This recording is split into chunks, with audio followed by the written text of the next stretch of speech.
What's up, dog lovers? Lisa here. Welcome back to Dog Days for more tips, advice, and training for life. In today's video, I'm going to show you how to teach your dog to go to a bed or mat. I love this behavior so much that I consider it a foundation skill and teach it to adults and puppies alike.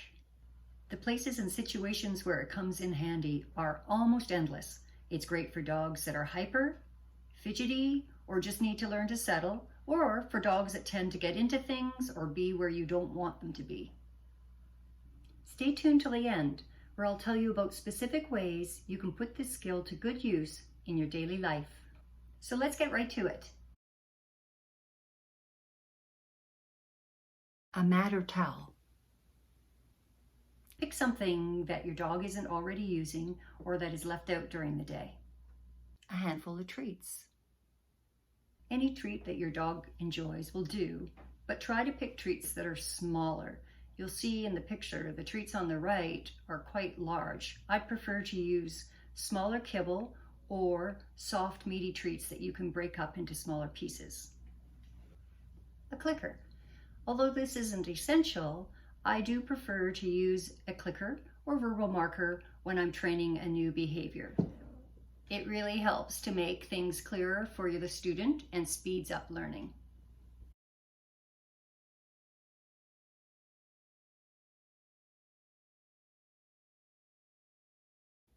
Be sure to start and finish each training session with clear signals so your dog knows when they are training. This will also help them stay focused. You can use something like, "Are you ready?" and "All done." It's also important to only have the mat out for now during training sessions or when you are giving them something nice on it like a frozen Kong or beef chew. Okay, let's get started on the training. There are 4 steps to teaching your dog to go to a mat. The first step is to get some behavior happening.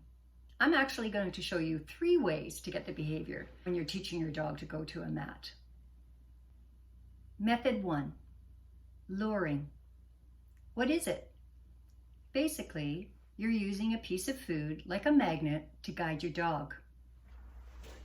I'm careful not to move my hand too quickly or I'll lose the connection between the treat and my student's nose.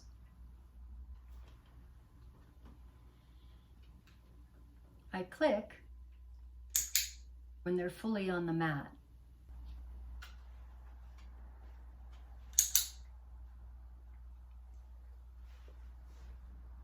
Upside, it's super easy and fast. Downside, luring is low on the mental stimulation scale. Method 2, targeting. What is it? You're using some kind of object, like a stick or your hand, to guide your dog. This may look the same as luring, but it's not. Your dog is offering a behavior rather than just following food. I click once they're on the mat. Upsides. It's simple and very versatile. Downsides. You have to teach targeting first. Method 3, shaping. What is it? You're teaching a behavior gradually by rewarding small steps the student offers.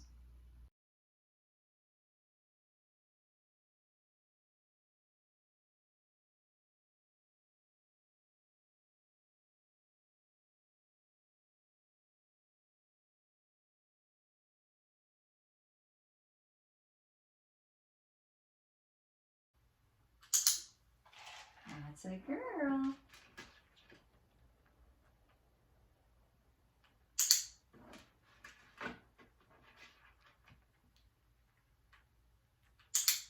By clicking a progression of behavior, you'll shape the student onto the mat.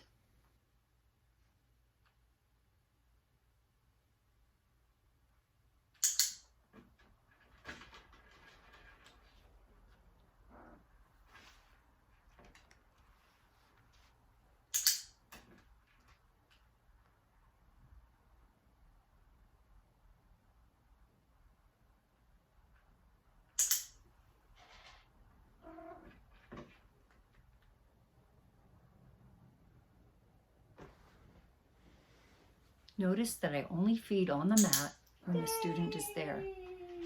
I do not use the food to lure them. Upsides of shaping. It's fun and high on the mental stimulation scale. Downsides, it takes longer and usually you don't get the whole thing at once. Since shaping uses some brain power and it's fun, I'm going to focus on it for the remainder of this video. Okay, we've got them on the mat. Now what? In step 2, we're going to make the mat the best place to be. Reinforce them a lot for being there.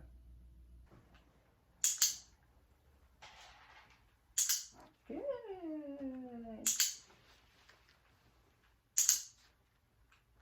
Jonathan. Good.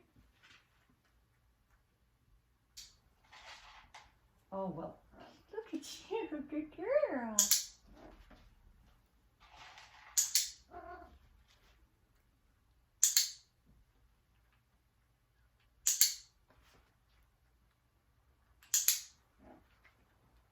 Good.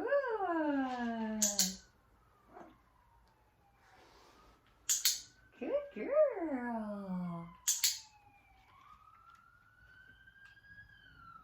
Yay! You can also begin reinforcing them for settling on the mat. Step 3. Check to see if they think the mat is the best place to be. How do we do this? By resetting them and sending them a short distance away from the mat and waiting for them to return. Okay, hold on. Good. As soon as they do, guess what? That's right, we reinforce heavily. Good girl!